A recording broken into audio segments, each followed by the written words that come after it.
Hey, Dragos. So yeah, thanks for sending this in. Got a few little things I'm going to point out here that we'll talk about.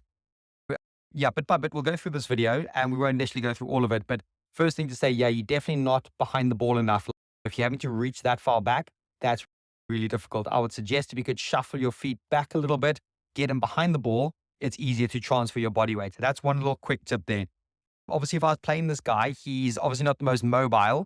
And yeah, I'd definitely be pushing him obviously as far and wide into the corners. You probably know this, but I think you can definitely expose his movement. So there's something I noticed here, and this is where I think you can practice it. Yeah, look at how, again, so your end point's good. Nice straight arm, racket in a decent position. Grip probably quite closed off. If I'm honest, if I really look at that, looks like quite a closed grip. Might be slightly wrong, but I think it's in there. But yeah, look at how you open that elbow up too early. Like even there, you're almost at the full extension.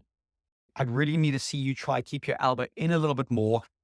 Pull your elbow down towards the ball, like almost down towards your rib cage actually, with it still bent. I'm actually demoing it now, but you obviously can't see what I'm doing. And there needs to be that lag of the racket, which I see you doing. You got the nice lag, it's lagging behind. But in simple terms, this angle needs to be more severe. It needs to be driven. That elbow needs to be driven further forward with a slight bend in it. I will be doing some other videos. You'll probably see on my YouTube channel. I've done like a forehand side-by-side comparison with a guy called Dean. Have a little look at that if you can see that, because I talk quite a lot about that as we're in there.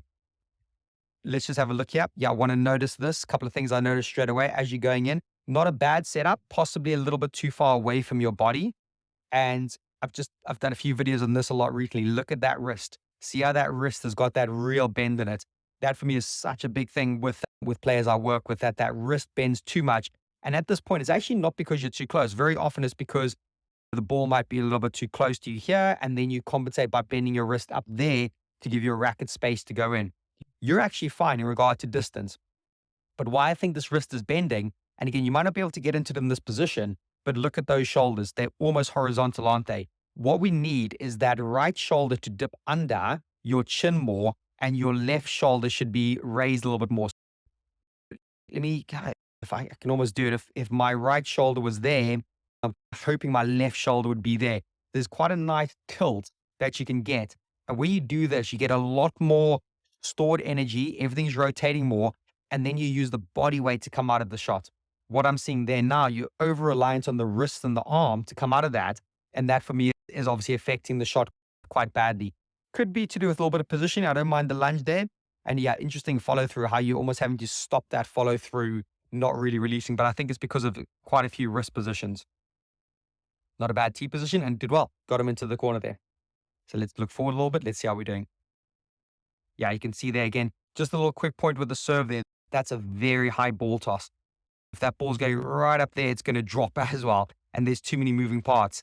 When I see the better players doing it, and actually what you want to probably do, let's just have a look at this, is you want your racket higher up and the left hand lower down. So you want to invert that whole thing. So you're almost crossing your hands a little bit, but you're throwing it up. There's a lot of things that can go wrong between these 2 points.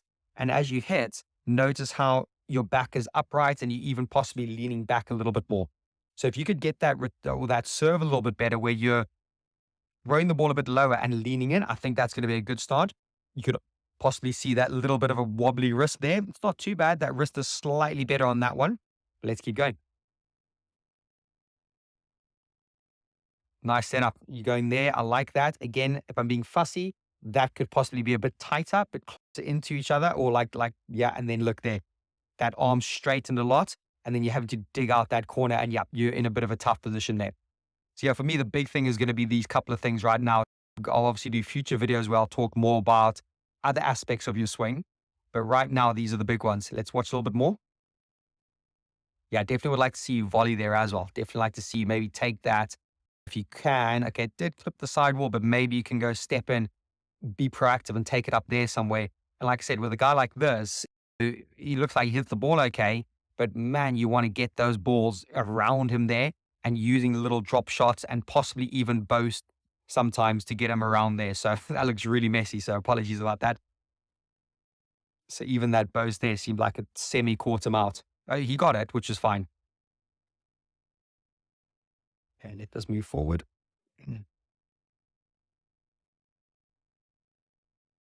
Yep, fine. You had to leave that. Let's see what I'm seeing here. Again, the setup, a bit of a wobbly wrist. That one's definitely too close. Definitely get too close to that and see you pull it out a little bit loose.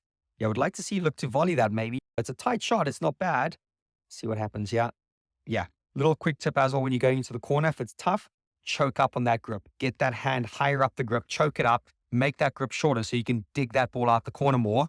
And then, yeah, you see how that wrist closes. The racket face is now looking in a strange direction. The blade is looking up at the ceiling. All of this is really hard to get out that corner. And look there, how you're having to really turn it. And it's nearly impossible to get out. You can see how difficult you make it. And with a few of these little tips, you'll hopefully get that ball out the corner more. Yeah, there we go. You got to move him. Good. You got to volley that. Definitely got to volley that. You've got him in a tough position. That ball's quite loose. You don't look like you're really that eager to go across that ball. So I'd look to volley that if I can, getting that a little bit better. And then probably one of the last things I'm going to say is, as you're following the ball in, get that arm and elbow across your body. I would like to see your elbow roughly in about that position at this point. So there's quite a lot of distance it has to travel to get there still. So setting yourself up, because what happens here, it becomes a little bit loose, a little bit wild there. There's that wobbly wrist again. And then it's a little bit stuck. Let's see if you do well in getting it past him. Good. What are you going to do with this one? Okay, he does well to get it past. But again, possibly could be more proactive. I maybe at this point would like to see a T position push across there a little bit more. So yeah, hopefully these tips are making sense. What I'd suggest to do is have a look at that serve. Make sure that you're serving with a lower ball toss. Try and get that elbow set up slightly better on that forehand and also that backhand technique without it being too wobbly in the wrist. So lots of little things in there that you can go and work on and how to practice it. I'm a big fan of practicing it just without a ball to start, giving yourself a bit of time to just go through it, really slow it down, then incorporate a ball, but just dropping the ball on the ground or throwing it into the air and letting it drop. Those things would be really cool to practice again and again. And then over time, your basic rolling drives, getting those drives going up and down the line, up and down the line, up and down the line would be a real essential part to practice this. But I think if you can, even if you make a couple of quick little notes, take a few little bullet points from what we just spoke about here, you'll see in the description, there should be a summary of this as well. So that'll hopefully help. And you can go and then next time you go on chords, take those little things, break it down to the small bits and practice it intentionally and bit by bit and slow it right down. That would be my best advice for you. Listen, good seeing you. Thanks for sending this in and look forward to the future ones. Take care, man. Bye.